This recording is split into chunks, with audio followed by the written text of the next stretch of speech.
O Brasil pode parar de novo. É que representantes dos caminhoneiros de diversos estados estão ameaçando promover uma greve geral no país. E aí você já viu, né? O governo Lula, que enfrenta índices baixíssimos de aprovação, está preocupado. Esse é apenas um dos temas do programa Última Análise, que está começando agora e que eu, Paulo Pozzolaffi Júnior, tenho a honra de apresentar hoje no lugar do meu amigo Marcos Tosi. E tem mais, nesta edição você também acompanha os seguintes temas. Lulinha abre empresa de gaveta na Espanha, enquanto o CPMI do INSS mostra as relações do Lulinha com o careca do INSS. Não sou eu não, hein? Outro assunto, Gilmar Mendes continua interferindo nos trabalhos de investigação do Legislativo e já tem senador furioso com essa situação. O Gilmar, que deve publicar até sexta-feira o voto dele quanto à prisão do banqueiro trambiqueiro Daniel Vorcaro, o que tem gerado muitas expectativas. Acho que acabou? Não acabou, não. Vamos falar ainda da reunião entre Flávio Bolsonaro e Alexandre de Moraes. Acredite se quiser, mas o ministro estaria acenando com a possibilidade de prisão domiciliar do ex-presidente Jair Bolsonaro. E para finalizar, a gente vai falar de geopolítica. É que o chanceler Mauro Vieira achou melhor esclarecer que não existe base secreta chinesa instalada na Bahia, ao contrário do que muitos andam dizendo por aí. E agora me deixe cumprimentar aqui os comentaristas de hoje. Ao meu lado eu tenho ele, Francisco Scorsin. Boa noite, Chico. Boa noite, Paulo. Saudações, Gui, Deltan, toda a audiência. Guilherme Kilter, seja bem-vindo novamente. Obrigado, Paulo. Boa noite. Fazia tempo, hein? Pois é, tem o careca do INSS, tem o careca da Gazeta do Povo, né? Muito boa noite a você. Um entre tantos. Tem o Márcio também, que é nosso chefe. É verdade. Mas o Márcio está por trás das câmeras. Exatamente. Né? Boa noite, Chico. Boa noite, Deltan, e todo o nosso dia. Bom, e no telão, diretamente de Curitiba, temos ele, Deltan. Boa noite, Deltan. Boa noite, Paulo. Nosso careca é bem melhor do que o deles. Boa noite, Scorsin, Gui, a audiência maravilhosa da Gazeta. Pois então, o Brasil se prepara para mais uma greve dos caminhoneiros. Pelo menos essa é a expectativa. Será mesmo que vai rolar? Só para lembrar, a última vez que a gente enfrentou uma situação semelhante foi em 2017.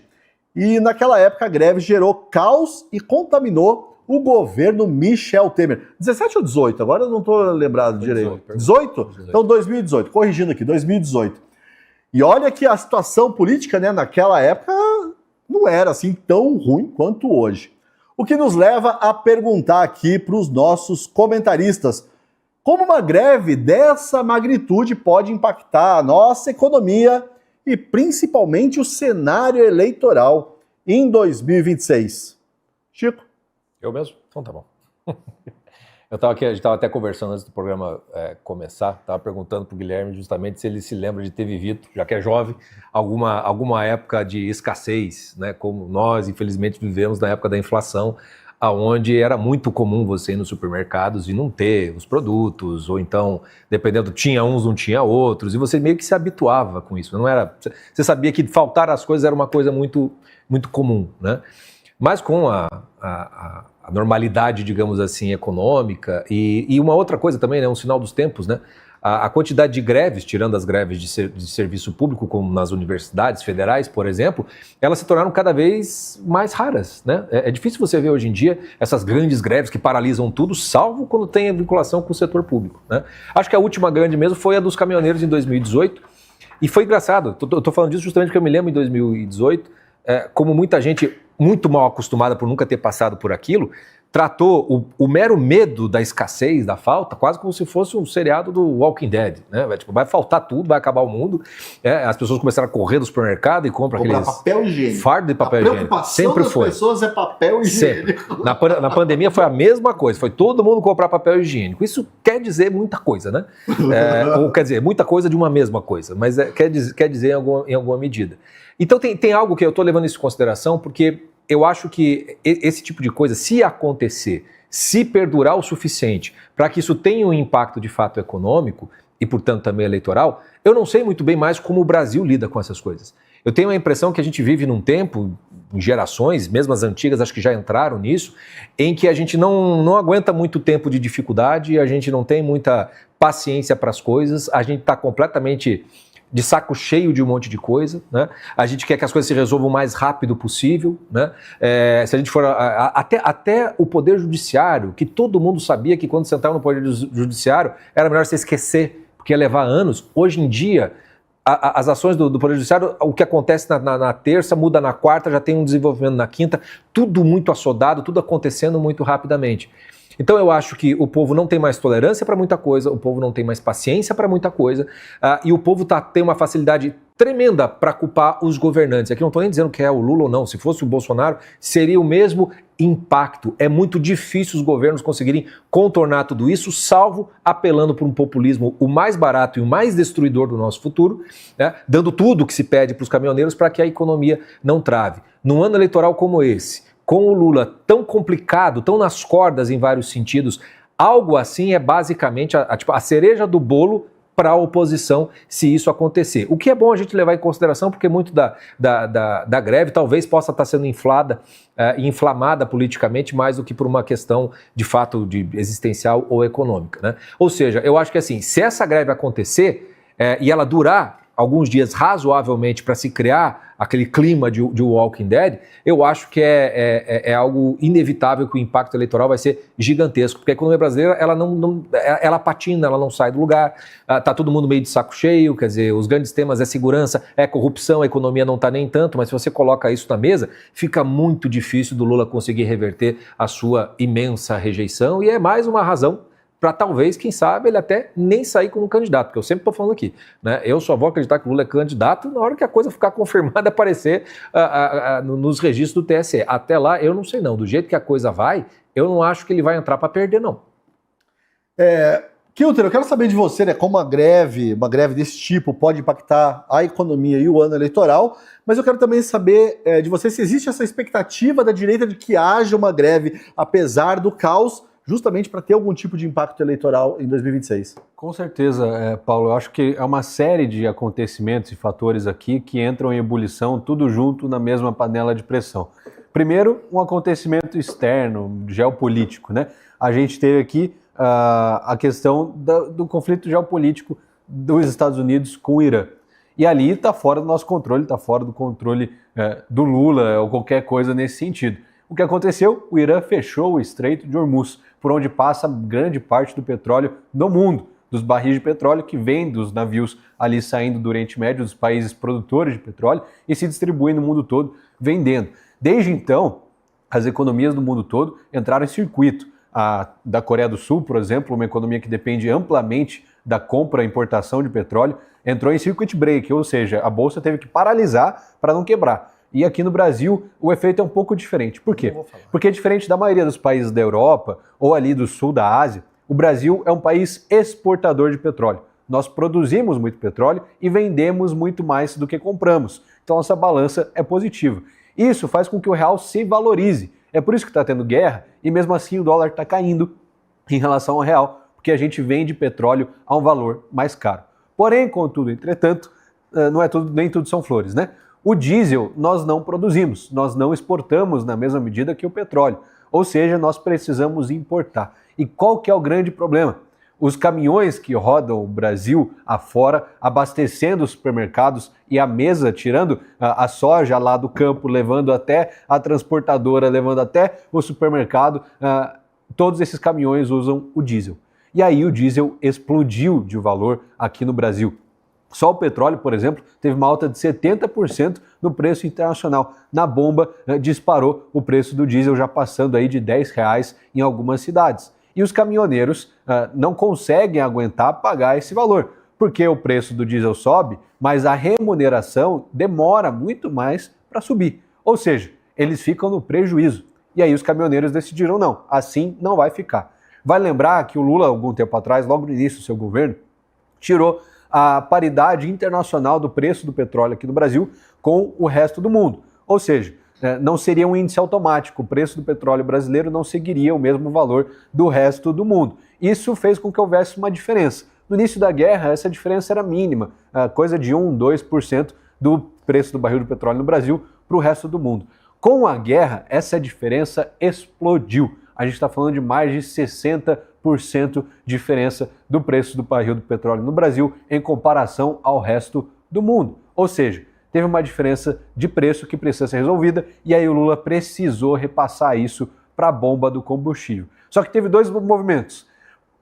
Por essa questão da eleição desse ano, uma questão obviamente politiqueira, o Lula reduziu os impostos e as taxas sobre os combustíveis, principalmente sobre o diesel, que é o que mais afeta, óbvio, os caminhoneiros e toda a questão logística no Brasil, aumentando a inflação, porque quando o caminhoneiro para ou quando tem menos caminhoneiro, a comida fica mais cara. E aí todos os produtos no Brasil, na verdade, tendem a aumentar de valor, aumentando a inflação. E o Lula, para assegurar um pouco isso na força do braço, diminuiu essas tarifas, implorou até aos governadores para que diminuíssem o ICMS no estado sobre essa questão do petróleo e do diesel. Tentou fazer um movimento, mas não deu para segurar muito, porque a Petrobras precisou aumentar quase que o mesmo valor que o Lula reduziu de imposto, o valor de venda da gasolina e do diesel. Ou seja, ficou meio que elas por elas, e agora com essa paralisação, essa greve geral dos caminhoneiros, a tendência é muito ruim, o cenário é muito ruim.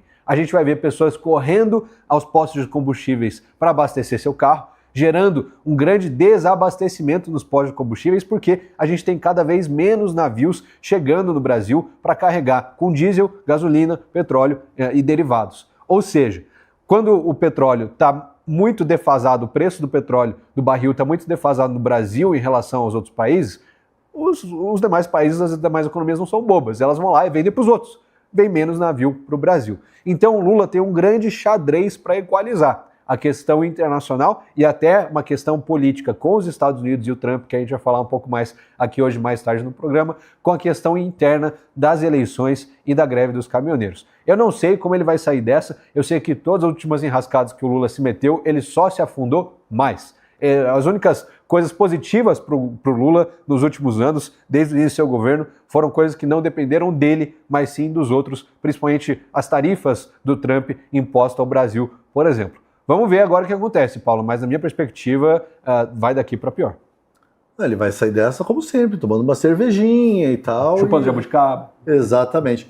Bom, vamos saber do Deltan. Então, Deltan, eu queria saber de você se o Lula está refém dos caminhoneiros agora, e eu queria que você fizesse essa análise aí também dos impactos econômicos e eleitorais dessa greve, se essa greve realmente sair.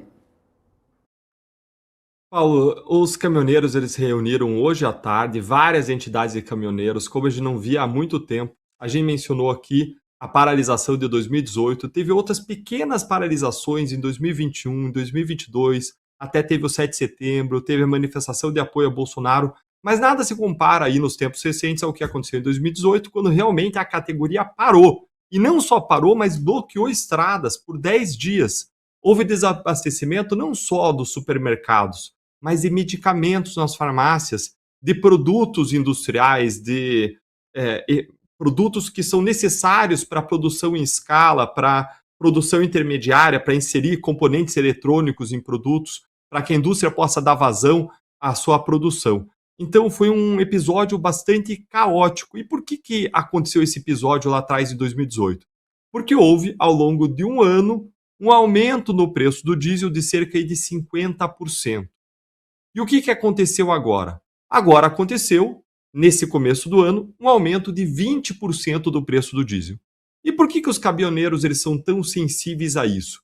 Porque essa pergunta é uma pergunta relevante, porque alguém desavisado poderia pensar o seguinte: não, se aumenta o preço do diesel para o caminhoneiro, é só o caminhoneiro virar para o consumidor ou para o tomador do serviço, para o produtor rural, industrial, que vai tomar o serviço e dizer: olha, eu vou aumentar o meu valor do frete de modo proporcional para eu conseguir cobrir o meu custo. Por que não acontece esse ajuste automático no mercado? Por duas razões. A primeira razão é aquela que o Gui mencionou. A primeira razão é o fato de que o fretista ali, né, o caminhoneiro, ele tem um reajuste automático de custos no presente momento, mas ele só vai conseguir repassar os custos para os contratantes em futuros contratos que fizer. Os contratos atuais ele vai seguir executando com o preço já estabelecido no passado. Isso aperta ou faz desaparecer a margem de lucro dele.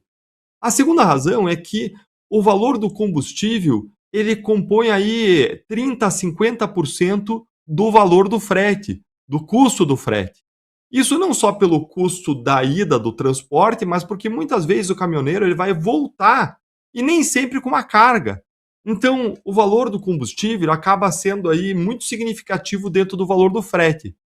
E o ambiente do transporte hoje é um ambiente composto em grande medida por trabalhadores autônomos, com muita concorrência, e em que os gigantes não estão do lado de quem faz o frete, está do lado dos contratantes. É a indústria produtiva, é o agronegócio. E isso tudo gera uma pressão enorme, porque sempre tem alguém disposto a fazer o serviço com uma margem menor. Porque um caminhão é mais velho, um caminhão já está caindo aos pedaços e a pessoa se dispõe, está mais apertada. E isso faz com que a margem se reduza muito. Então isso tudo gera uma pressão muito grande sobre o caminhoneiro. E em 2018, a solução que foi encontrada lá pelo governo Temer para fazer frente à paralisação dos caminhoneiros foi criar um piso, um valor mínimo do frete, que foi estabelecido, mas não é fiscalizado. Muitas vezes os contratos são feitos por valor abaixo do valor mínimo do frete.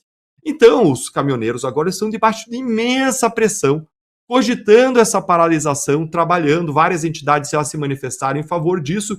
E se acontecer, chegando agora especificamente ao ponto que você perguntou, Paulo, se acontecer essa paralisação, isso vai ter um efeito muito grande na avaliação do brasileiro, do consumidor, sobre o governo petista. Por quê? Não só isso prejudica serviços mais básicos, acesso a medicamentos, produtos, serviços, mas isso, como eu disse, paralisa a cadeia de produção, o funcionamento da indústria, seja a indústria tradicional, seja a agroindústria hoje. Isso paralisa o funcionamento e isso impacta, como impactou em 2018, inclusive o próprio PIB, a riqueza produzida no Brasil. Aí tem um impacto econômico. E, como a gente sabe, o andar da carruagem econômica impacta diretamente a avaliação do presidente, que hoje já vai de mal a pior, e impacta, por consequência, as eleições. Então, esse é o cenário atual. Lula está nas cordas, ele tentou reduzir com uma medida aí de contenção dessa manifestação dos caminhoneiros, dessa greve, ele tentou reduzir o valor dos impostos federais, não conseguiu uma articulação para reduzir os impostos estaduais, isso acabou tendo um efeito só relativo sobre o aumento dos custos dos caminhoneiros, e os caminhoneiros seguem aí pressionando. Vamos ver o que vai acontecer agora nos próximos dias, nas próximas horas, especialmente. Bom, os caminhoneiros dizem que vivem uma realidade difícil, como o Kilter, o Deltan, o Chico falaram aqui, com uma infraestrutura capenga, estradas péssimas, problemas de segurança, de fiscalização e muitos outros. E agora entra nessa equação o diesel, cujo preço aumentou muito nos postos, em parte por conta da guerra no Irã e em parte pela falta de ação do governo federal. Mas o que será que o governo federal poderia fazer? Mais intervenção no mercado de combustível? Bom, eu quero propor essa pergunta a vocês, mas Chico, eu queria também saber de você, você sempre traz esse lado, né, da nossa memória e tal. Você se lembra na década de 90 que a gente tinha quem fazia esse papel eram os petroleiros? Sim. Os petroleiros enchiam o saco do Fernando Henrique, né? Toda hora tinha guerra, tinha esse medo de desabastecimento de gasolina, de gás e tal, e os caminhoneiros estão fazendo esse papel hoje em dia, né? Então, e o que é revelador que um dos problemas que nós temos, além do que o Guilherme e o Doutor trouxeram com relação à guerra, com relação ao combustível, com relação à questão da infraestrutura para os caminhoneiros, né, as relações de trabalho, comerciais, a gente tem um problema de infraestrutura do país como um todo que nos deixa reféns de certas categorias. Né? Uhum. Então, algo que já deveria ter sido feito há muito tempo, um país continental como o nosso, com tanto espaço, né?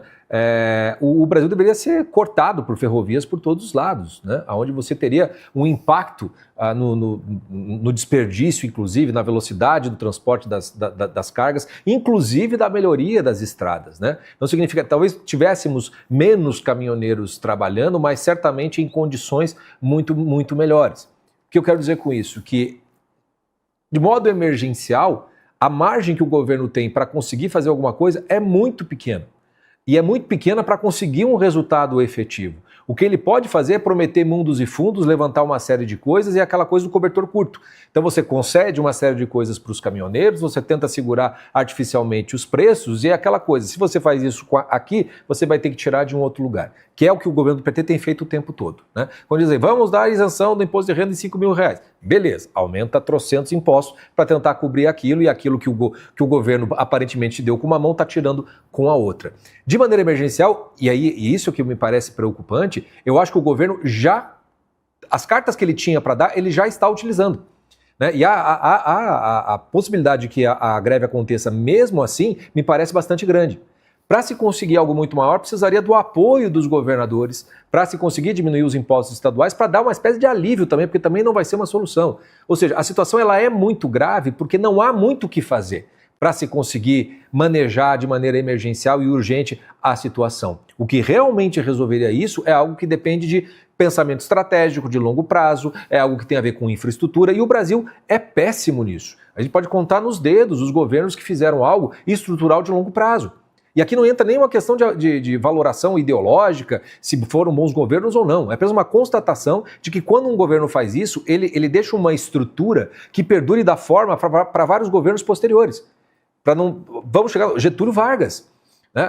Getúlio Vargas, toda a dimensão do petróleo, por exemplo, boa parte da industrialização, a CLT, por exemplo, as relações de trabalho, tudo foi mais ou menos estruturado ali, de certa forma, estamos vivendo ainda dentro de um Estado, né, planejado pelo governo Vargas. Depois a gente teve, por exemplo, a vontade política do JK, 50 anos em 5, construiu-se Brasília, a um custo astronômico, com uma série de problemas com relação a isso, mas o fato é que Brasília está lá. E de fato serviu para interiorizar boa parte do Brasil. Muito do agronegócio, acho que tem uma relação com a presença do governo indo mais para o coração, algo que estava previsto nas nossas constituições muito lá atrás, não foi uma coisa que o JK inventou, né? Mas quando a gente sai desses dois, só para ficar nesses dois exemplos para outros, a dimensão de estrutura ela é muito pouca. Né? Fernando Henrique, por exemplo, fez uma estruturação econômica que está perdurando até hoje. Isso é raro no país, né? Então, o choque que o Brasil precisaria em termos de infraestrutura para o escoamento da sua produção, da sua carga, é algo que parece que já não tem mais espaço para não fazer isso de alguma maneira, né? E me parece que a gente está muito perto de chegar nesse momento em que vai ter que se investir nisso mais do que no populismo que dá um pouco de dinheiro com uma mão, seja para a categoria, seja para as pessoas mais pobres, mas com a outra tira muito mais, não só deles, como do resto da população. Kilter, eu quero saber de você foi premiado com 3 perguntas, hein? Se prepare. Não, eu quero saber de você, olha só, vai resolver o Brasil agora. O que o governo federal pode fazer? O que o governo federal vai fazer? E eu quero saber também de você, pegando aqui o gancho do que o Chico falou, se o Brasil está refém dos ciclos eleitorais. Só tem esse pensamento de 4 ou 8 anos. Acho que confiar essas decisões do futuro do Brasil a um jovem de 24 anos aí não seria a escolha mais sábia. Tá na chuva, é para se molhar. É por isso que tem limite de idade. Daqui 10 anos você pergunta. Mas o governo, de fato, está meio rascado. Eu não gostaria de estar ali nos calçados do senhor Lula, não, nem dos seus ministros, porque agora tem gestão de crise. Essa que é a verdade. Grande parte disso você não controla. Você não controla o preço do petróleo internacional. Você não controla a guerra dos Estados Unidos e Israel com o Irã. Você não controla o fluxo do Estreito de Hormuz. Bom, o que você pode controlar é daqui para dentro, é da porteira para dentro. Como que você resolve isso? A longo prazo, o Chico deu a solução aqui. O certo era a gente construir ferrovias no Brasil todo, principalmente trazendo o que se produz aqui no Sul, no Sudeste, Centro-Oeste, pelo agro, para o litoral, para que isso possa ser escoado, porque os maiores problemas do agro no Brasil é, primeiro, transporte, segundo, armazenamento, porque produz muito, consegue transportar pouco e armazenar ainda menos. Então, tem essa grande dificuldade. É claro que a longo prazo a solução é essa, mas é muito fácil chegar na hora que a bomba está explodindo e falar, 15 anos atrás você tinha que ter construído ferrovia, aí fica óbvio para todo mundo falar isso. O que dá para fazer agora? O oposto do que o governo Lula vem fazendo em todo o seu mandato. Reduzir imposto e taxa. Será que eles conseguem fazer isso? Será que é da natureza, vai contra a natureza do Lula fazer uma coisa dessa? Ele teve que fazer. Pela primeira vez em muitos anos de governo Lula aí, nesse Lula 3, a gente viu ele reduzindo algumas das taxas e tarifas sobre a venda do petróleo e vai ter que fazer isso com diesel, vai ter que fazer isso com a gasolina, vai ter que fazer isso com praticamente todo o combustível no Brasil e implorar de joelho para que os governadores façam o mesmo. Aquele relacionamento que não estava muito bom com o governador, agora, amigão, depende só de você. Vai ter que passar a mão no telefone, ligar um por um, falar, governador, preciso de ajuda, não importa a eleição, se quiser a gente negocia aqui, mas reduz aí porque é pela população. Será que o Lula é capaz de fazer isso? Talvez porque agora os interesses da população estão aliados com os interesses eleitorais dele.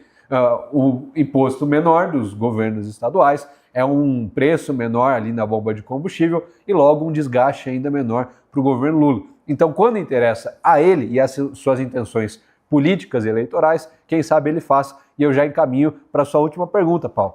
Sim, o Lula está refém de políticas eleitorais. É só o que ele sabe fazer, na verdade, disputar a eleição. O Brasil está refém disso? O Brasil está, e o Lula talvez seja um expoente disso.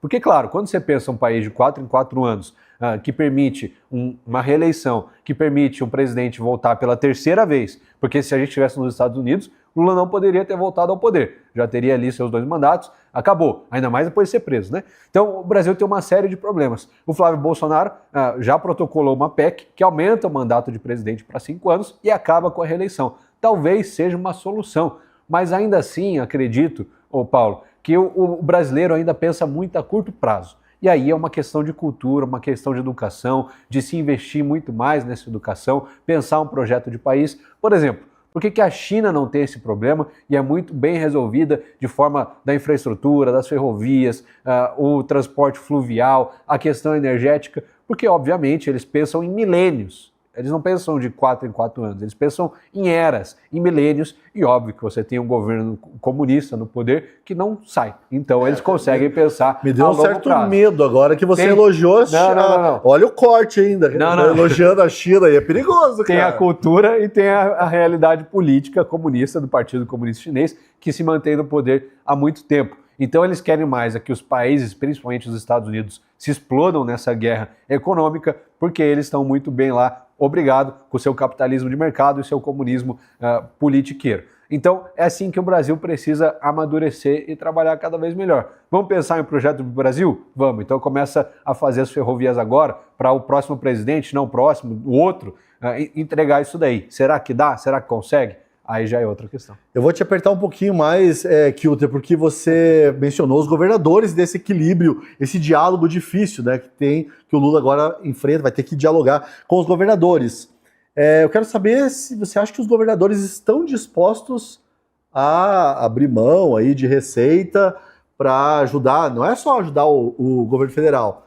No caso, se isso acontecer, uma greve e tal, se houver desabastecimento, é ajudar o Brasil, né? Aqui, por exemplo, no Paraná, você acha que o Ratinho Júnior estaria disposto a fazer esse sacrifício, que é um sacrifício político, né? Eu já te respondo, Deixa eu entrar. Falar, porque os mais velhos Isso, só deixa eu entrar aqui só para trazer um dado que é relevante para essa resposta do Guilherme, mas antes só queria fazer um protesto aí, Paulo, que você está sacaneando o Gui, perguntando para ele sobre o impacto de crise. O garoto, em 2018, ele só tinha uma reclamação em relação a essa greve dos caminhoneiros, que era a falta de fralda. Era a única coisa que faltava. Você que está dizendo, você que está dizendo. Agora só tenho que esperar que vai vir o troco. Só falta ele falar que eu vou precisar de fralda geriátrica, mas ainda não, esse ainda não cabe. Olha só, deixa eu trazer um dado interessante aqui, ó. 80 a 90% da arrecadação dos estados é de ICMS. E 20 e 30% da arrecadação do ICMS é sobre combustíveis. Ou seja, entre 15 e 25% da arrecadação dos estados diz respeito aí à arrecadação do ICMS sobre combustíveis. Só queria agregar isso e jogar aí, devolver para o Guilherme Kilter, trazendo um dado concreto que ilumina essa discussão sobre a capacidade dos estados de renunciar ou não isso. Lembrando que renúncias passadas geraram dívidas bilionárias. Essa é a grande reclamação aí dos estados. Pois é, e tem outra, né? A questão política mesmo, além da questão econômica, porque durante todo esse mandato do governo Lula, esse terceiro governo do Lula, ele não tratou muito bem os governadores, não. Eu lembro da PEC da Segurança Pública, em que o Lula fez uma reunião com os governadores, não tinha nenhum texto para apresentar, muito menos ouviu ou aderiu às sugestões dos governadores. Por outro lado, a gente tem agora governadores muito mais organizados politicamente, como aqui o Tarcísio, o Ratinho, o Zema, Caiado, os governadores do COSUD, que praticamente se organizaram dizendo, olha, a União, o governo federal não vai nos ajudar, então a gente tem que seguir nossa vida a gente mesmo. E foram lá e se organizaram. Um grande problema é o Pacto Federativo, que tem que ser revisto. Todos os governadores mandam muito mais dinheiro, pelo menos aqui no Sul e no Sudeste, Centro-Oeste, é uma realidade diferente para o Norte e para o Nordeste. Aqui nessa região, manda muito mais dinheiro do que recebe para a União. Ou seja, mesmo essa arrecadação que ele já tem, grande parte fica em Brasília, não volta para cá. Mesmo que eles abatam esse imposto, vai ficar ainda muito ruim a situação para eles. Então, é uma série de questões que tem que ser levada em conta. De cara, a primeira coisa que o Lula tem que resolver é o relacionamento político dele com os governadores. Mas arrisco a dizer que os governadores estão um pouco se importando agora em reta final em ano eleitoral. Grande parte deles vai desincompatibilizar do cargo já agora nesse próximo mês, visando a eleição nesse ano, em um ano eleitoral, e também estão interessados em que o Lula não se reeleja, e talvez isso faça parte da estratégia. E aí isso tem que ser levado em consideração, né? Quer dizer, vai se assumir novos governadores. Se isso se arrastar muito tempo, e esses vices, né? Como eles vão lidar com isso? O que eles vão querer fazer com tudo isso? A coisa está mais em aberto do que a gente imagina. Tá certo, e agora quero saber do Deltan. Deltan, no seu primeiro comentário você falou aí sobre fez uma explicação, uma explanação sobre esse valor mínimo do frete, né, que foi estabelecido pelo Michel Temer na época. Eu só queria que você esclarecesse, você é a favor do valor mínimo do frete ou você não é a favor dessa medida aí que foi tomada e perdura até hoje? E outra coisa que eu queria saber de você é uma questão mais ética e por parte dos caminhoneiros. Você acredita que os caminhoneiros, essas entidades que estão se organizando, que estão organizando essa paralisação com potencial de caos, elas têm noção desse poder que essa categoria tem hoje, que como eu comparei, né, nos anos 90, você é daquela época, né, Deltan? Você lembra dos petroleiros, eles faziam também uma vez. Será que os caminhoneiros têm noção do caos que eles podem provocar? Não existe aí uma questão ética envolvida nessa paralisação também? Olha, vamos começar pela tua primeira pergunta, lembrando que o Temer, recentemente, ele declarou que ele é um ex-presidente muito amado. Na época que ele era presidente, todo mundo odiava ele. Mas hoje todo mundo olha para trás e fala assim, olha, até que ele fez coisas boas, afinal de contas ele rodou a reforma trabalhista, ele implementou o teto de gastos, né? E esse é exatamente o problema que você estava discutindo, que você trouxe, Paulo, o fato de que a gente acaba ficando refém, muitas vezes, de agendas eleitorais, de um populismo, né? Bom, quando a gente olha para a questão da regulação do mercado, em princípio, a gente é contra a regulação. A gente quer que o mercado se autorregule e que o Estado só entre onde é necessário. Isso decorre da nossa visão de mundo, de princípio de subsidiariedade. O Estado só deve entrar quando o próprio mercado não conseguir se autorregular. Em razão de problemas que aconteceram lá em 2018, de uma incapacidade do mercado de se autorregular, a solução criada na época foi esse piso de frete, esse valor mínimo de frete. Eu não tenho conhecimento desse mercado aprofundado, desse mercado de frete, para dizer é ou não é necessário. Mas eu acho que tem outras soluções, Paulo, que poderiam ter sido adotadas para evitar esse problema que está acontecendo agora. E depois eu já volto para a sua segunda pergunta, que é a questão ética. O Scorsin falou muito bem aí da questão de infraestrutura, de uma substituição da matriz do transporte, com o objetivo de diminuir a vulnerabilidade brasileira a esse modal específico de transporte. O Gui falou sobre a questão da articulação com os estados, que pode acontecer aí uma articulação com os estados, para que os estados também abram mão de receita, abram mão de impostos, essa foi a tua questão direcionada a ele, e aí a gente dependeria aí de uma articulação forte do governo federal, inclusive com a compensação por parte do governo federal em benefício dos estados por conta da prejuízo, da diminuição da arrecadação que os estados teriam, que, como eu mencionei antes, mencionando os dados aqui, seria algo muito significativo. E vamos lembrar que toda isenção que o governo federal faz, ele vamos dizer assim, ele está dando esse presente, essa isenção com uma mão, está diminuindo aí o tributo, diminuindo o custo do diesel com uma mão, mas ele vai tirar da gente com a outra, né? O governo ele não fabrica dinheiro. O governo ele vai cobrar esse dinheiro que ele está usando para dar isenção fiscal dos combustíveis, especialmente do diesel, ele vai cobrar da gente na forma de impostos. E vamos lembrar que um levantamento muito bom da Gazeta do Povo mostrou que só até o começo de 2025 o governo Lula tinha criado ou aumentado impostos 27 vezes, uma vez em cada 37 dias em média. Agora, existem outras duas soluções que seriam para esse problema da greve, que seria a terceira solução. Então, além da infraestrutura, além da articulação com os estados, a terceira solução seria criar aí mecanismos de amortecimento do repasse do aumento do diesel. Então, por meio da Petrobras, por meio de uma atuação do governo federal, ele poderia trabalhar para que o aumento do custo do diesel fosse dilatado no tempo, a fim de dar tempo para que os caminhoneiros que fazem frete, eles reorganizem o valor de seus contratos de acordo com esse aumento que está acontecendo. Então, esse seria um terceiro mecanismo, que seria o amortecimento do aumento dos preços, uma atuação aí preventiva do governo federal, monitoramento de preços, diálogo com lideranças. E, por fim, em quarto lugar, seria possível fiscalizar o piso do frete, estabelecer aí plataformas mais transparentes de contratação, com o objetivo de garantir que aquela solução que foi estabelecida em 2018, ela seja efetiva. Você questionou se essa é a melhor solução. Eu te disse, eu não tenho um conhecimento profundo desse mercado de frete e de caminhoneiros para dizer se é a melhor solução, mas, uma vez estabelecida essa solução, ela deve ser fiscalizada, ou senão a gente rasga as leis e joga fora. Outra coisa é discutir se é melhor, se existem soluções alternativas, que é uma discussão que a gente pode sim fazer. E aí você pergunta, é ético por parte dos caminhoneiros eles fazerem uma paralisação como essas? E mais, eles têm conhecimento do poder de impacto, do poder de dano que eles têm?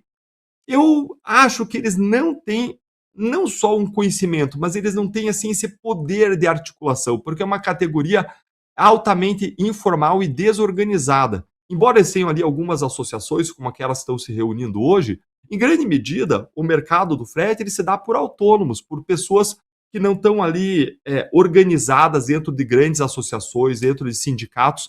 Então, é uma categoria, em grande medida, informal. Eu acho que eles podem até ter uma noção de que, se todo mundo parar, isso vai gerar um prejuízo muito grande para o país. Mas eu acho que eles não têm a dimensão de que eles conseguem mover a categoria com alguma regularidade para uma grande paralisação, como aquelas que eles fizeram em 2018. Tanto que ela foi muito excepcional, muito embora teve outras paralisações menores em 2021, 2022, eles não conseguiram nada parecido com aquilo que aconteceu em 2018. Agora, o que a gente precisa pensar eticamente? É que, na mesma forma como o serviço público, que quando faz uma greve, uma paralisação, ele tem que manter o mínimo essencial para que a sociedade possa seguir rodando e funcionando, essas categorias elas devem, por um imperativo ético, moral, da mesma forma, ter um cuidado para que o mínimo essencial continue funcionando. Tudo bem você fazer uma paralisação para você buscar soluções para um mercado em que existe uma degradação muito grande, a ponto de pressionar essas pessoas, essas famílias, de não conseguirem se sustentar nesse momento em razão de circunstâncias históricas. Mas também a gente precisa manter o funcionamento do transporte mínimo essencial para a gente poder rodar distribuição de medicamentos, distribuição de serviços essenciais, comida, para a gente poder realizar o transplante de órgãos, hoje em grande medida feito por via aérea, mas nada impede que alguma coisa seja feita também por via terrestre, as ambulâncias que transportam doentes. Esses serviços essenciais, necessariamente, eles precisam continuar a existir, sob pena aí de estar a própria categoria praticando uma grande violação moral, um dano desproporcional às pessoas, à sociedade. Bom, eu quero só fazer uma rodada rápida aqui de pergunta ainda sobre esse tema que me ocorreu agora. Chico, você acha que a população, a gente falou aqui dos efeitos eleitorais também, são efeitos danosos para o governo Lula, você acha que a população, ou parte da população, né, que a gente chama de a direita, está disposta a fazer um sacrifício nesse momento? Qual sacrifício você tem? O sacrifício de aguentar esse caos todo. E o preço alto o preço ou alto, a greve em preço, si? Não. Será que a população está disposta a pagar o preço por uma paralisação que, teoricamente, é benéfica para a direita? Bom, pode ser, né? E talvez seja uma boa ocasião, se isso acontecer, para cada um fazer uma espécie de diagnóstico da própria alma, né?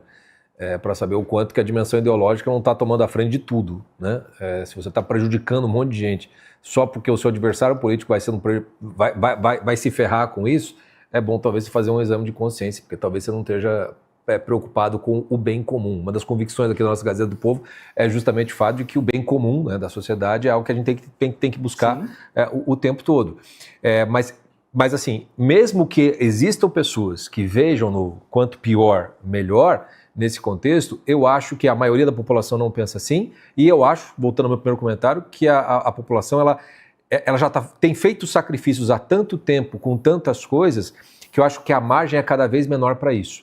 E é por isso que também tem que se tomar um pouco de cuidado na manipulação política disso, porque no primeiro momento pode até ser que a culpa caia no governo. Mas dependendo de como a coisa caminhe, ninguém tem controle disso, é perfeitamente possível que se comece a ver a coisa muito mais como sabotagem do que exatamente como uma causa justa. Então não é uma situação muito simples assim, e se perder de vista a noção do que é melhor para o bem comum, né, quem está se achando muito herói, periga sair como vilão. Kilter. Eu acho que a pergunta talvez não seja essa, Paulo, porque a população em si ela não toma decisões racionais pensando na eleição ou nesse sentido.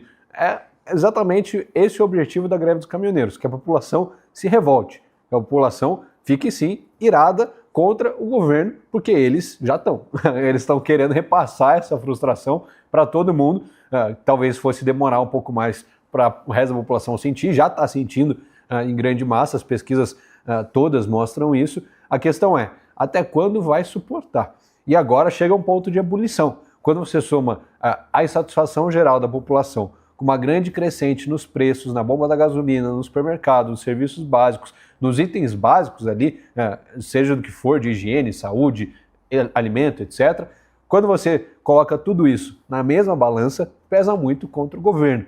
E no fim do dia, esse é o grande objetivo de uma greve dos caminhoneiros. Dificilmente eles colocam isso em pauta ou realizam uma dessas, mas quando realiza é para causar turbulência ali em Brasília, para que eles mudem a rota. Porque se até agora tudo que está acontecendo não fez o governo Lula mudar o seu modus operandi, as suas decisões de aumento de imposto, aumento de taxa, aumento de tarifa, mais censura, essa lei FELCA agora aí também, que está gerando grandes críticas, tudo gera grandes problemas, grandes críticas para a população, e agora os caminhoneiros só estão demonstrando isso de uma forma ainda mais incisiva para mostrar, ó, não está ninguém satisfeito, e a gente faz questão de mostrar isso para vocês. Resta ao governo se adaptar e dar a resposta necessária para que os preços voltem à normalidade, e no fim do dia quem se beneficie é a população. Porque quando os políticos ficam brigando entre si para ver o que vai dar na eleição, alguém precisa tomar uma medida drástica para que os olhos se voltem para a população.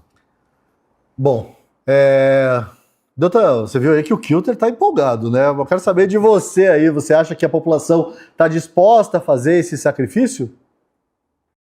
Olha, eu não vejo como algo intencional também. Eu me alinho aí com o Guilherme. Eu não acho que essa paralisação é uma paralisação com objetivo político. Não. Acho que essa paralisação dos caminhoneiros ela tem objetivo econômico, melhorar as condições de vida dos caminhoneiros, as suas famílias, as suas condições de trabalho.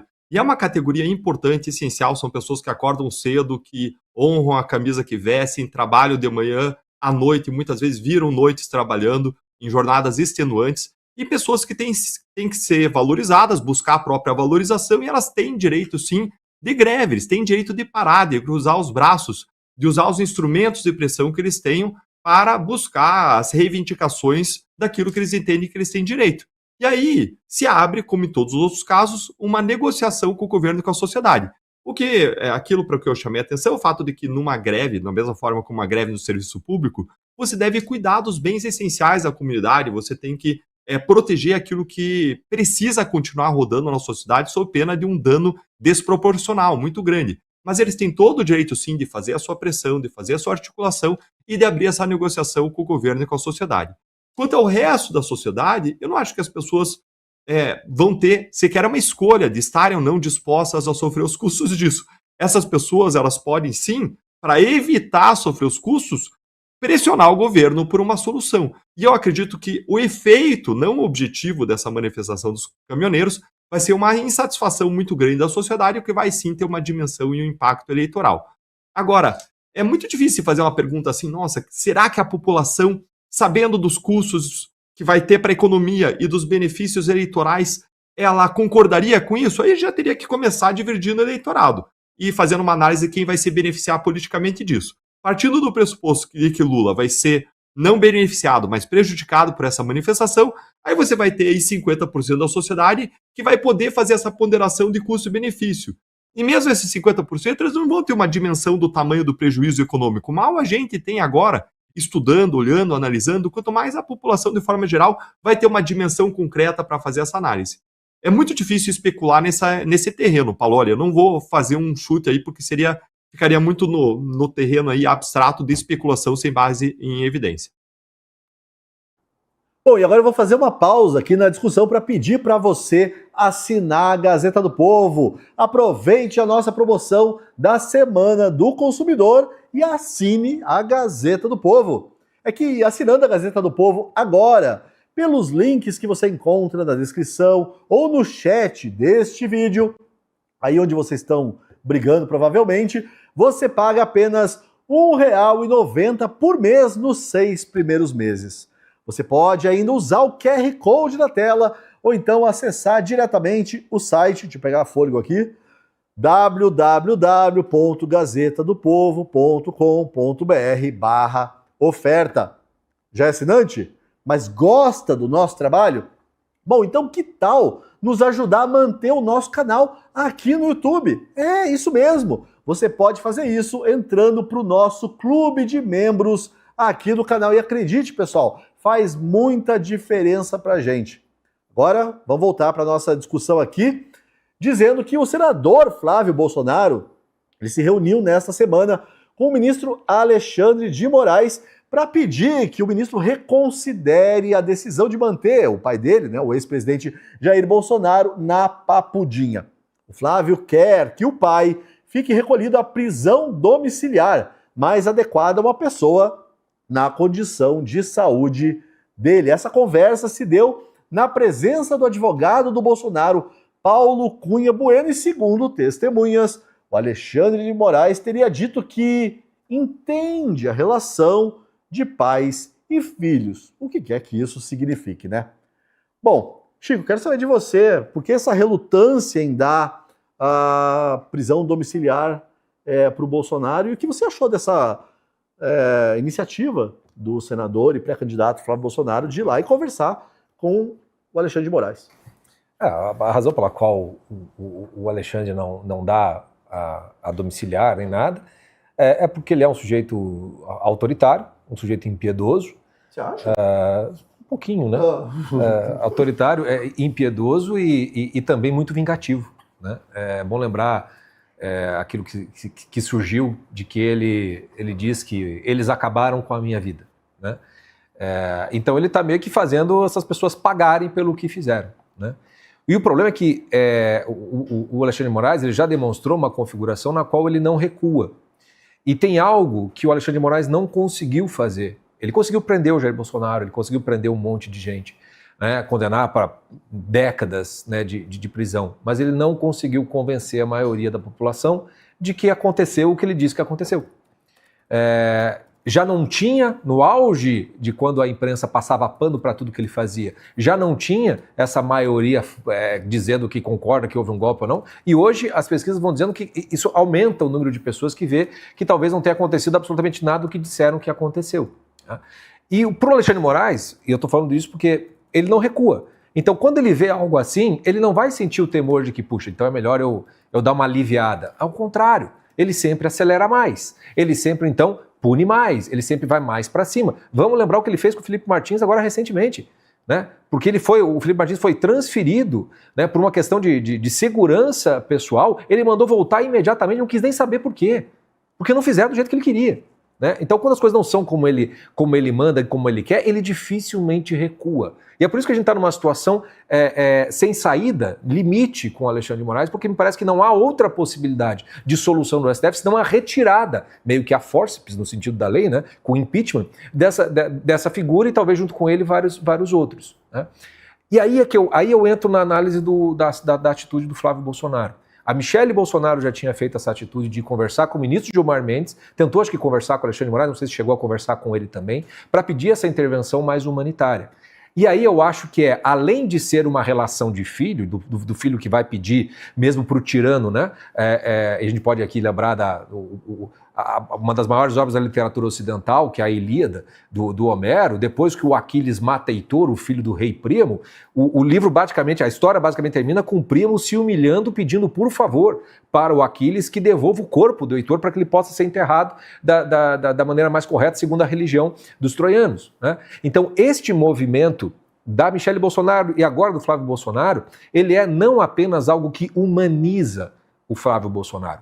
Não é só uma questão que a gente compreende perfeitamente de um filho que vai pedir, mesmo para o tirano, vai pedir, por favor, né, não mate o meu pai.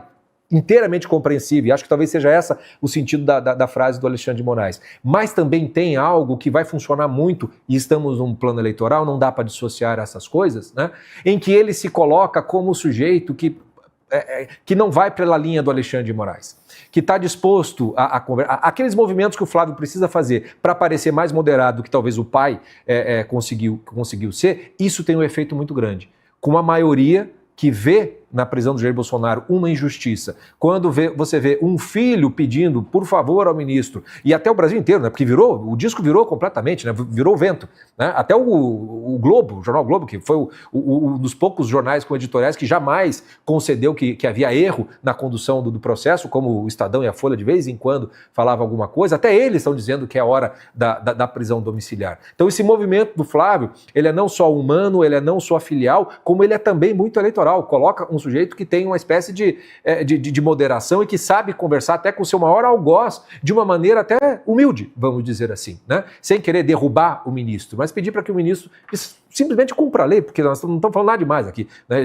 O Bolsonaro já devia estar em casa há muito tempo. Então eu acho que foi uma atitude não somente nobre, não somente digna de um filho, mas também eleitoralmente certeira. Kilter, Chico deu uma aula aí, né? Agora a bola está com você. Pois é, falou tudo aí, não podia seguir o programa, mas de fato a gente tem aí uma questão, um posicionamento muito lúcido do senador Flávio Bolsonaro em falar com o Alexandre de Moraes, pedir a prisão domiciliar. Agora, claro, ele como advogado também, no caso do Bolsonaro, tem esse direito amplo de visitar o Bolsonaro, de fazer essas intervenções com os ministros, e o que a gente ouve dos bastidores, pelo menos o que relatou a CNN, é que a ideia de mandar o Bolsonaro para domiciliar ganha força até mesmo dentro do STF. Segundo os relatos, o ministro Gilmar Mendes, Luiz Fux, Nunes Marques e o André Mendonça já seriam favoráveis a que o Bolsonaro fosse para a prisão domiciliar. Se até o Gilmar Mendes está a favor, é porque de fato o negócio está bem escancarado. Enquanto isso, segundo esses mesmos relatos, o ministro Flávio Dino, Carmen Lúcia e Alexandre de Moraes ainda estariam resistentes a mandar o Bolsonaro para casa, e um dos principais motivos do Alexandre de Moraes seria a violação, a tentativa de violação do Bolsonaro na tornozeleira eletrônica. Mas vale lembrar que o Alexandre de Moraes mandou o ex-presidente Collor para casa por muito menos, e mesmo com a sua tornozeleira também sendo descarregada diversas vezes, ele ainda o manteve lá. Então parece que é um duplo padrão moral. Para um vale, para outro não. Talvez porque sim, como o Chico muito bem colocou aqui, o Alexandre de Moraes não pensa como um juiz imparcial, mas sim como um ditador que quer se vingar de Bolsonaro. É só por isso. Ele não age mais seguindo a lei, seguindo aquilo que é constitucional, aquilo que é de fato que deveria ser feito. Ele segue os seus próprios instintos, e aí a gente sabe que os instintos dele é mostrar o dedo do meio para toda a torcida do Corinthians, por exemplo, né? Depois de perder o seu cartão de crédito. Então a gente não pode confiar nos instintos do ministro Alexandre de Moraes. É para isso que existe a lei, mas ele insiste em ignorar. Então, acredito eu que o Flávio está disposto a ir conversar com ele quantas vezes forem necessárias para ver o seu pai em casa bem e se recuperando. Agora resta saber se ainda tem um pouco de humanidade ou sequer de imparcialidade no ministro Alexandre de Moraes. Eu acho que já acabou. Você acha que não tem chance de mudar de ideia, mesmo com o STF emparedado, agora com o escândalo Master? Não, Paulo, eu sou cristão, então continuo acreditando em milagres. Não duvido que o milagre possa acontecer e o Moraes, por algum motivo, mudar de ideia. Mas se for seguir a linha racional, tudo que o Alexandre de Moraes tem decidido e defendido até aqui, dificilmente acredito que ele mudaria essa opinião de forma com tanta facilidade. Ainda mais porque as últimas notas médicas do Bolsonaro estão relatando uma leve melhora. E aí o Alexandre de Moraes vai usar isso daí provavelmente para dizer, não, olha, ele está melhorando, então vai voltar... Ele não precisa disso, né? Não precisa. Mas é uma carta para ele negociar também, se Total, essa situação ficar total. complicada. Se a situação Concordo do Bolsonaro com não estivesse melhorando, talvez a pressão fosse aumentando, mais ministros fossem se convencendo, e ele fala, não tem como eu deixar o cara aqui, ele vai morrer e a culpa vai ser minha, então deixa eu mandar ele para casa, liberar domiciliar antes para tirar aqui da minha conta. Mas, como o Bolsonaro está dando sinais de melhora, eu imagino que essa pressão, que está muito grande sobre o Moraes, vai aliviar, porque já foi maior em outras vezes. Ele estava com a Magnitsky nas costas, estava com muita gente pressionando, estava com pedido de impeachment, estava todo aquele borbulhão lá, e ele, mesmo assim, ele manteve seu posicionamento. Então, acho que, comparando, a pressão agora é muito menor do que já foi antes. Resta ver o que ele vai fazer. Deltan Dallagnol, bom, eu quero saber de você, se você acredita que o Alexandre de Moraes pode mudar de ideia, mas eu vou te dar uma prensazinha, porque hoje eu publiquei na Gazeta do Povo uma coluna. Um assunto meio tétrico pensar isso, falar disso, mas na situação que a gente está, né? Ainda bem que o Bolsonaro teve aí uma melhora, mas a situação dele é ainda bastante grave e existe sempre esse risco. A cada vez que ele é levado para o hospital, a gente pensa, e se o Bolsonaro morrer? E se o Bolsonaro morrer sob custódia do STF nesse momento? O que você acha que pode acontecer? Caos, catástrofe. Agora veja como a nossa discussão ela mostra o cenário do STF hoje. A gente não está discutindo o laudo, não está discutindo a realidade, a sensibilidade, a situação do Bolsonaro. A gente está discutindo os fatores políticos que a gente sabe que Alexandre de Moraes vai tomar em conta na decisão dele. Que mostra como a leitura é pacífica. Ninguém aqui falou, olha, o laudo da Polícia Federal na página tal, presídio, existe ou não existe a possibilidade dele ficar num presídio e ser tratado de forma adequada. Não, a gente está só fazendo leitura política, porque a gente sabe que, infelizmente, o Alexandre de Moraes, ele deixa o laudo de lado e ele vai decidir de acordo com a política, de acordo com interesses. Vamos lembrar que o laudo em relação ao Bolsonaro disse que ele poderia ser tratado em presídio, mas a realidade desmentiu o laudo.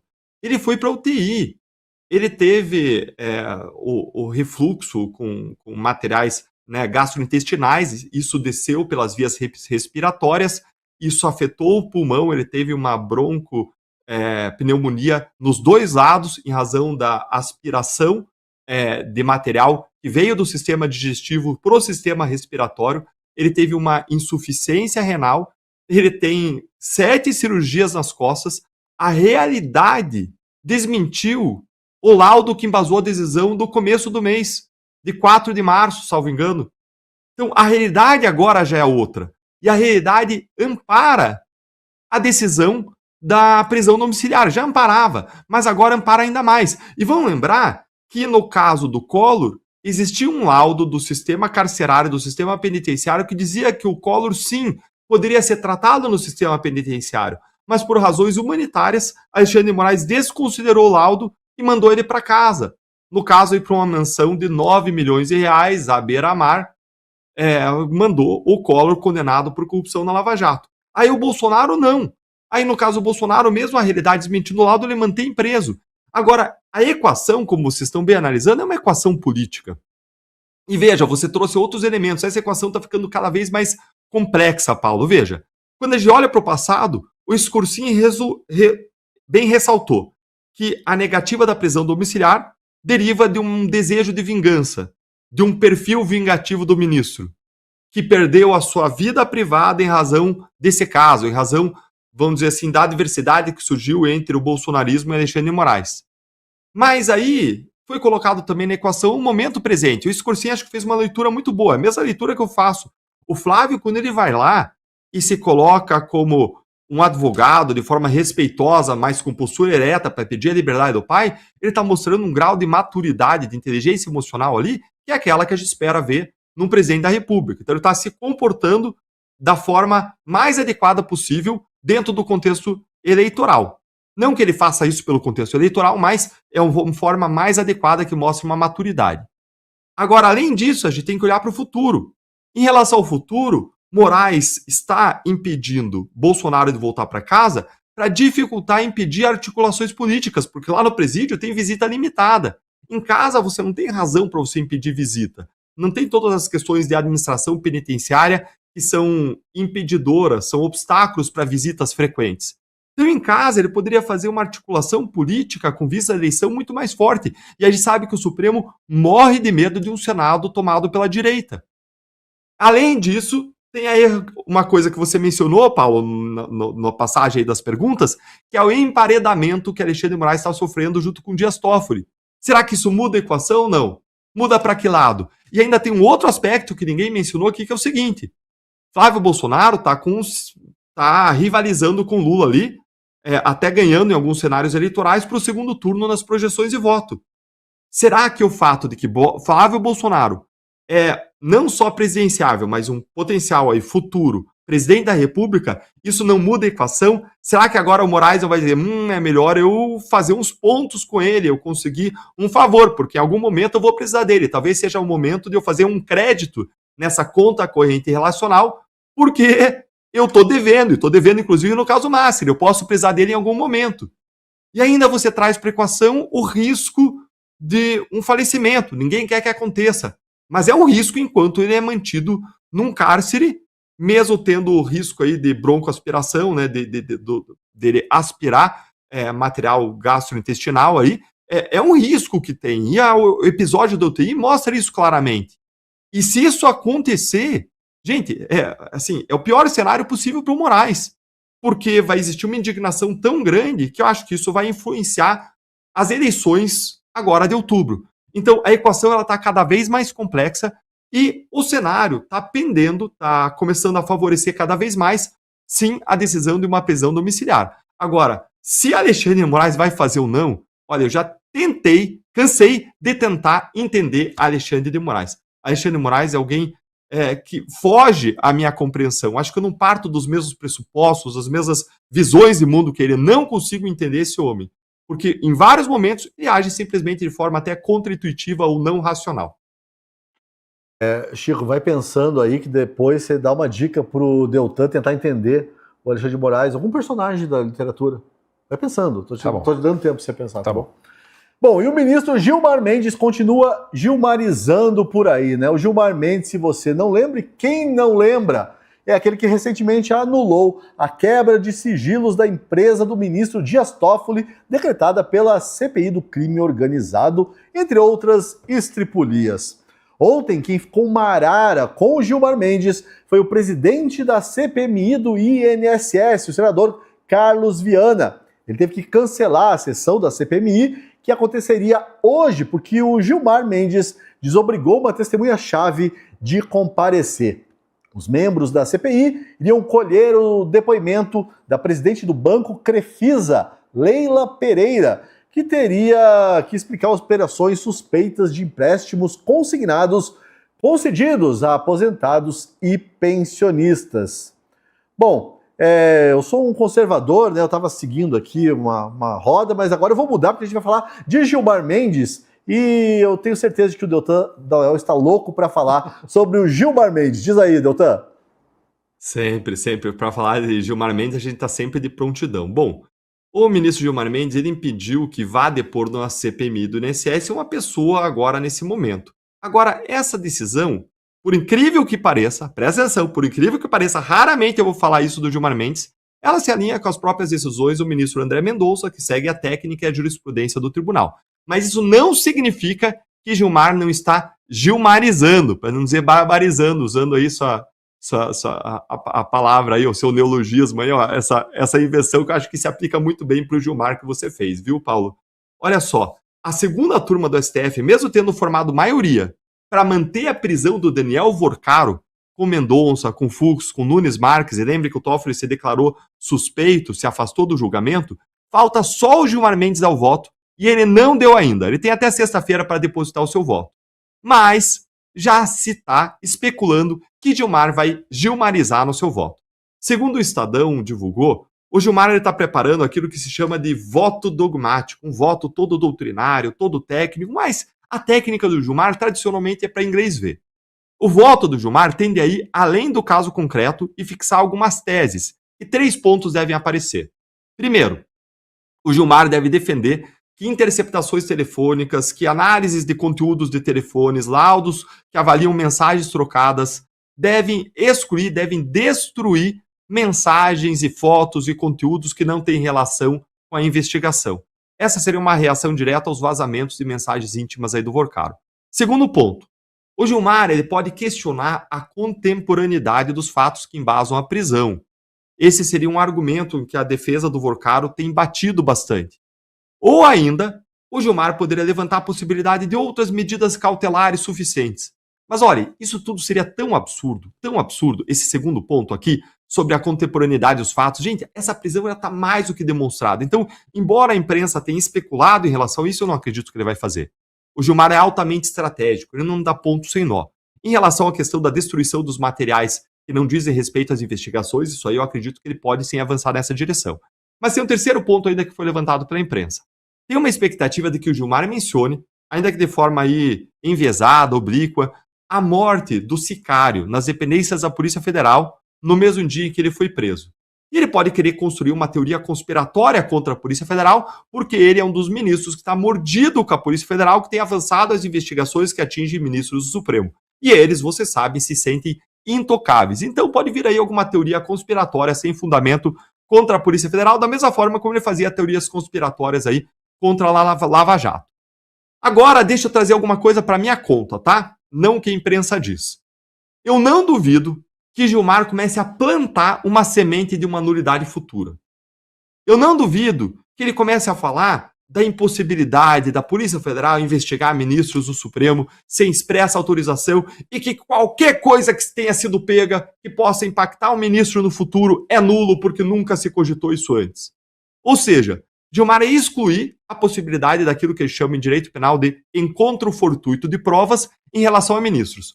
Vamos supor o seguinte, você vai investigar uma pessoa por um crime e você chega lá e você descobre provas de outros crimes que dizem respeito a outras pessoas.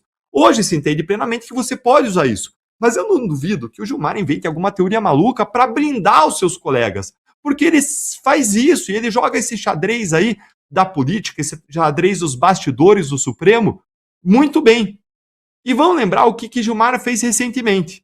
Em março agora de 2026, ele pediu um destaque e ele paralisou um julgamento que analisava a decisão do ministro Flávio Dino, que manteve a suspensão da quebra de sigilo aprovada pela CPMI do INSS, aquela quebra de sigilo que incluía o Lulinha, a Roberta Luxinger, aquela sócia do Lulinha.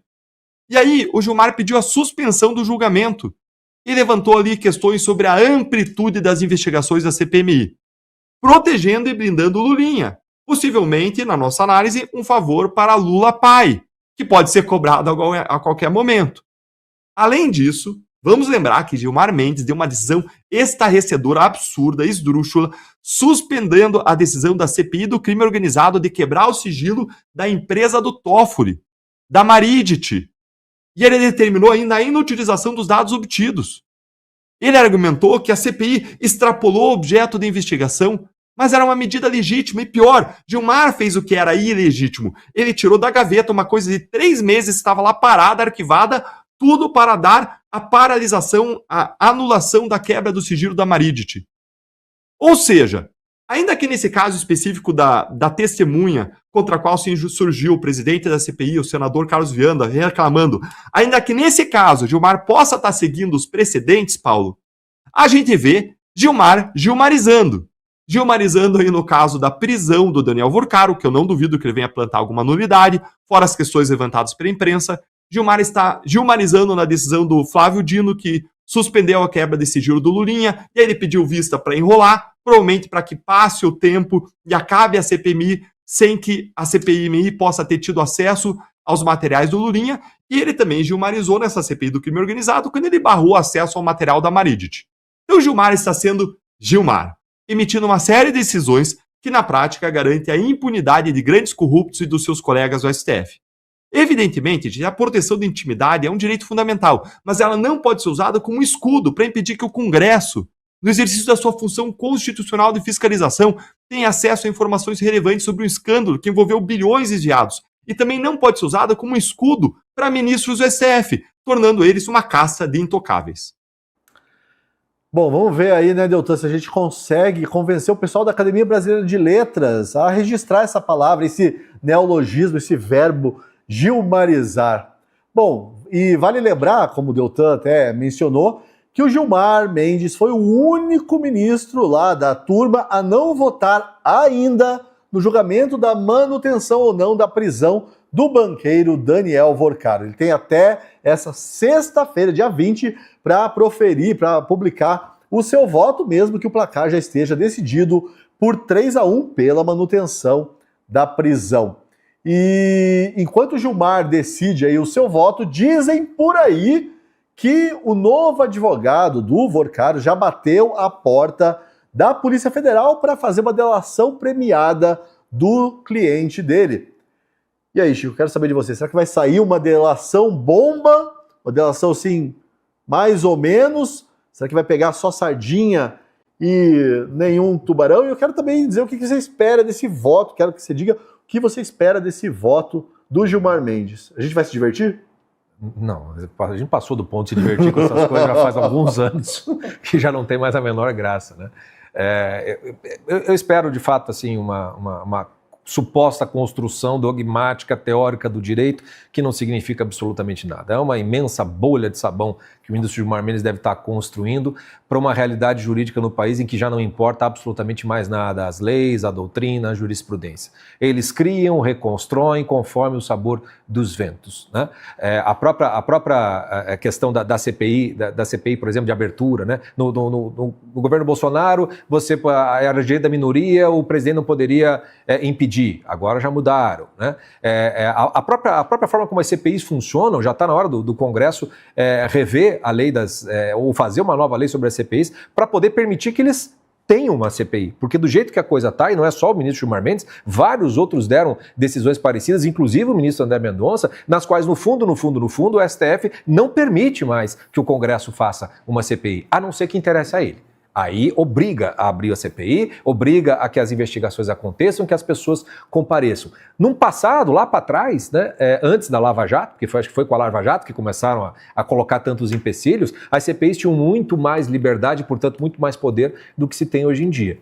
Já o voto do Vorcaro, até pela demora, né, o Gilmar Mendes vai querer colocar algo como se fosse aquele, né, os 10 mandamentos do Moisés descendo da montanha para dizer como o STF, o Poder Judiciário deve funcionar. O que eu duvido que vai ter muitas páginas é a análise dos fatos, a análise das provas. Vai ter muita encheção de linguiça, vai ter muita referência teórica, muitos princípios jogados a esmo, aqui a colar, mas nenhuma profundidade com relação aos fatos, que se você ler o voto do ministro André Mendonça e os que lhe seguiram, todos eles estão falando da situação, dos fatos, do que fez Vorcaro e do que faz Vorcaro. Não entra num debate jurídico a respeito daquilo, porque nem tem muito cabimento.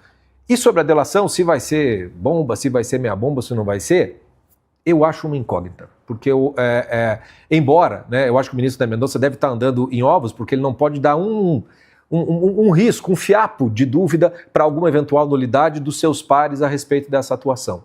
Ele depende também do PGR, que também já deveria estar sendo até mais investigado do que exatamente na função de PGR. Então, a PF e o ministro da Mendonça vão ter que conduzir isso muito bem, porque tudo que o Vorcaro falar, ele vai precisar apontar alguma prova mínima para sustentar a delação dele. Não vai ser a delação do Cid, né? A delação do Cid valeu independentemente do que o Cid tivesse para apresentar. O Vorcaro não. Ou o Vorcaro apresenta provas um pouquinho mais robustas, ou vai ser difícil de ser aceito, e aí a delação vai ficar dentro daquilo que é possível de se comprovar. E aí é que são elas, né? O que será que Daniel Vorcaro tem de fato guardado para poder entregar? Eu, sinceramente, não vou especular, entendeu? Eu espero que seja tudo passado a limpo, que venha uma super delação mesmo. Mas não me espantaria se viesse algo muito focado em determinados políticos, né? E poupando muita gente, principalmente do STF. Bom, Kilton, eu quero saber de você o que você espera do voto do Gilmar Mendes e da delação do Vorcaro, se é que vai acontecer. Pois é, o voto do Gilmar Mendes parece que vai ser o gol do Oscar no 7-1, né? Ele não serviu para nada, mas vai marcar posição ali nesse rodeio que está sendo o caso do Banco Master para o STF. É a nossa expectativa, né? Talvez ele surpreenda, falar, bom, já acabou aqui mesmo, então eu vou votar com eles também, para minha imagem pelo menos ficar menos pior, mas eu acho que o Gilmar Mendes já chegou num ponto que ele não está nem aí para a imagem dele, ele está aí para a manutenção da influência dele na República, no STF, entre os poderes, ele já não se importa mais com a sua imagem pública, até porque o ministro do STF quase tem risco zero hoje no Brasil com o Senado que a gente tem hoje, né? Se a gente tivesse um Senado minimamente atuante, com um presidente que não tivesse rabo preso com o STF e tantos processos assim de investigação por corrupção, o negócio seria um pouco diferente, mas essa é a realidade do país, então ele está blindado, não imagino nada diferente disso. Agora, sobre a delação, as notícias de hoje me deixaram um pouco mais otimistas, Paulo, porque a gente ficou sabendo que o advogado do Vorcaro foi falar direto com o André Mendonça sobre essa delação, o que poderia entrar, o que não poderia entrar, até teria questionado o André Mendonça se ele toparia que o Vorcaro entregasse um ministro e poupasse outro, e parece que o Mendonça papaz na língua e falou que não vai rolar, comigo o jogo não é assim, ou é tudo ou é nada, ou é preto no branco, não tem espaço cinza para negociação. E é assim que tem que ser. Um caso desse tamanho, ou qualquer caso, na verdade, na mão de um ministro, deve ser tratado com imparcialidade e com a seriedade que a lei exige. Mas a gente não está acostumado a ver isso dentro do STF, então para nós é tudo uma novidade muito boa. Mas ele tem trabalhado de forma muito séria. Imagino sim que essa delação do Vorcaro vai entregar gente grande, vai entregar os ministros, porque no fim do dia agora ele está preocupado só com ele mesmo. Ele já percebeu que não adiantou de nada colocar aí um contrato de 129 milhões na mão da esposa do Alexandre de Moraes, colocar aí 60 milhões no resort do Tayaya lá do Toffoli, com o cunhado dele. Então ele está percebendo que a coisa está diferente. Não adiantou contratar o Lewandowski como consultor, o Michel Temer gastou milhões e milhões e ninguém ajudou ele está lá preso. Então eu vou delatar vocês que se lasquem. Pelo menos deve ter sido esse o recado que ele passou quando ele socou a parede na prisão, gritando nomes ali de políticos que deveriam ajudar ele. Pelo jeito, ele sente que não ajudaram e foi parar na ala médica do presídio. Agora sim, me parece que, dado o dilema do prisioneiro, que ele está envolvido, tantas outras pessoas presas, podendo delatar também, ele vai entregar tudo e promete sim abalar a República e vai acelerar muito os trabalhos da Polícia Federal. Eu lembro aqui que a Polícia Federal de Brasília teve que mandar muitos aparelhos celulares do Vorcaro para a Polícia Federal de São Paulo, porque não estava dando conta de fazer a perícia. É muita coisa. Só para a CPMI da INSS foram liberados 300 gigas de arquivos e documentos do Vorcaro. Então, assim, é humanamente muito difícil você analisar essa quantidade toda de arquivos. Uma delação encurta muito o caminho e dá um pontapé inicial muito bom para que você avance essas investigações com velocidade e coloque alvos importantes na mira, desde grandes líderes e caciques partidários até ministros do STF. Eu acho que a coisa vai ser boa. Valeu, Kilter. Bom, e agora vamos... O Deltan já se adiantou aí, já disse o que ele espera ou não espera do voto do ministro Gilmar Mendes, mas eu quero saber de Deltan. Eu acho que o Deltan entende um pouquinho desse negócio de delação, né? Então a gente está curioso para saber o que você, Deltan, acha que se vai sair algum coelho dessa delação aí do Daniel Vorcaro, se é que ela vai acontecer de fato. Olha, Paulo, o coelho vai sair com certeza, mas a questão é qual coelho que vai sair. E hoje saíram várias notícias da imprensa dando conta de que o advogado do Vorcaro disse que vai entregar tudo, que não vai esconder nada. Mas deixa eu colocar um pouco de água na sopa, no meu caso, ou no teu caso, Paulo, uma água no seu chopp, tá? Deixa eu fazer uma pergunta. Você, como Juca, um advogado de sucesso, que ganha milhões, que tem prestígio, que tem Toffoli abrindo as portas para você do Supremo Tribunal Federal, ter um bom relacionamento com os ministros, construído ao longo de décadas, e disso depende toda a sua atuação profissional, o seu acesso é um determinante dos honorários que você cobra. Você vai colocar Toffoli e Moraes nessa delação ou não? Você vai trabalhar, cooperar para que isso aconteça? Ou você vai virar para o teu cliente e vai dizer, olha, tem um risco muito grande, se você colocar e essas pessoas vão cair e você vai se ferrar. E ele pode pesar na análise desse risco e incentivar o cliente a não fazer. Então, a questão é quais são os incentivos que existem, não só para o Vorcaro, são quais incentivos que existem com o advogado. Eu sempre falava nos meus cursos em que eu ensinava sobre delação premiada para procuradores, promotores, juízes, eu falava que você tem que entender que não é uma negociação entre duas partes, é uma negociação entre três partes. E os advogados, eles têm os seus interesses na delação. Tem interesse financeiro de receber. Para ele, inclusive, é bom fazer uma delação quando o cara está defendendo um cara ao longo de anos de processo, que ele vai receber seu recurso ali logo em seguida, e é o interesse que o advogado vai tomar em conta ao conduzir ou não uma delação premiada. Agora, existem vários outros interesses, como esse dos relacionamentos, e como alguém que trabalhou aí na Lava Jato 6 anos e fez mais de 150 acordos de delação premiada, eu posso dizer com toda a segurança, os advogados não gostam de entregar ninguém do judiciário. Eles não gostam que seus clientes, seus colaboradores, mencionem pessoas do judiciário, porque eles têm medo de retaliação não só sobre o colaborador, mas sobre os seus escritórios, sobre a sua advocacia, sobre a sua capacidade de resolução de casos e conflitos ao longo das próximas décadas. Então, o Juca, ele está dizendo... Por que então o Juca está dizendo que vai entregar todo mundo o que tiver que entregar? A meu ver, isso pode ser uma história que ele está criando. Quer dizer, entregamos todo mundo o que tinha que entregar, mas os ministros, veja bem, os ministros não tinham que entregar. Só que eu acho que essa tentativa dele vai enfrentar um obstáculo, que vão ser as provas. Já tem provas que vieram à tona. E a Polícia Federal, segundo a imprensa reportou, tem muito mais provas em relação a Dias Toffoli, especialmente. E eu não duvido que surjam mais provas em relação a Alexandre de Moraes. Porque aquelas mensagens de visualização única que vieram à tona e que a Polícia Federal conseguiu recuperar os arquivos de imagem enviados e recuperaram no próprio WhatsApp, não pelo bloco de notas, mas pelo próprio WhatsApp, recuperaram em relação ao Vorcaro. Mas por que não recuperaram as do Moraes? Será que ainda não vai vir à tona as do Moraes? Se o sistema que é usado, que é um sistema de perícia, de extração de dados, um sistema israelense, ele permite recuperar até mensagens apagadas, eu não duvido que venha isso. E eu não duvido que isso venha prejudicar no futuro a delação do Vorcaro. Eu não tenho dúvida de que o melhor interesse do cliente dele, nas circunstâncias que estão atuais, ele delatar e delatar todo mundo. Ele negociar com a POEF, o Ministério Público Federal e diretamente com o André Mendonça uma homologação que garanta uma redução drástica da pena. E se ele entregar grandes tubarões, ele vai ter direito a isso. E ele pode ter, sim, expectativa legítima a ter uma imensa redução da pena. Mas o meu maior receio nesse momento é o conflito de interesses entre Daniel Vorcaro e o seu próprio advogado. Tá certo, obrigado. Deltan, olha, ficou pendente aquela questão, né, que a gente ia dar uma dica para tentar entender o Alexandre de Moraes, não só para você, mas também para o espectador. Diz aí, Chico. Você me deixou pensativo no programa todo com esse negócio, porque eu estava pensando na literatura, né? E na literatura brasileira e tudo mais, eu falei assim, pô, mas esse, talvez... Mas o Alexandre de Moraes, ele é mais um personagem vilão de novela, né? Porque ele demonstra ser uma coisa tão inteira, num sentido só, que parece, imagine qualquer um desses grandes vilões de novela que a gente teve, assim, você consegue meio que visualizar um pouco do Alexandre de Moraes. Mas para ficar na literatura, a gente estava conversando aqui, sim, acho que o Ricardo III do Shakespeare, para quem quiser ler, vai encontrar... Você acha que não? Eu fui no Lex Luthor, você foi no Shakespeare. Mas muito diferente. Eu estava na novela. Eu fui pra novela primeiro. Entendeu? Mas se quiser um personagem muito mais bem elaborado... Para entender o Lex Luthor tem que também entender. Vale a pena ler. Lex Luthor não veio do nada. Não veio do nada, com certeza.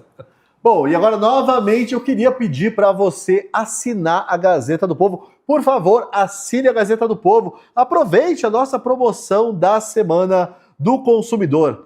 Assinando a Gazeta do Povo agora pelos links que você encontra aí na descrição ou no chat do vídeo, você paga só R$ 1,90 por mês nos 6 primeiros meses. Você pode ainda usar o QR Code que está na sua tela ou então acessar diretamente o site www.gazetadopovo.com.br/oferta. E se você já é assinante, mas gosta do nosso trabalho aqui no canal do YouTube, que tal nos ajudar a manter o nosso canal? Isso mesmo, você pode fazer isso entrando para o nosso clube de membros do canal. E acredite, hein? Faz muita, mas muita diferença mesmo para a gente. Bom, quero te agradecer, Chico. Muito obrigado por estar aqui hoje. Kilter, muito obrigado. Obrigado. Deltan, muito obrigado também. E amanhã estarei aqui novamente. Até amanhã, pessoal.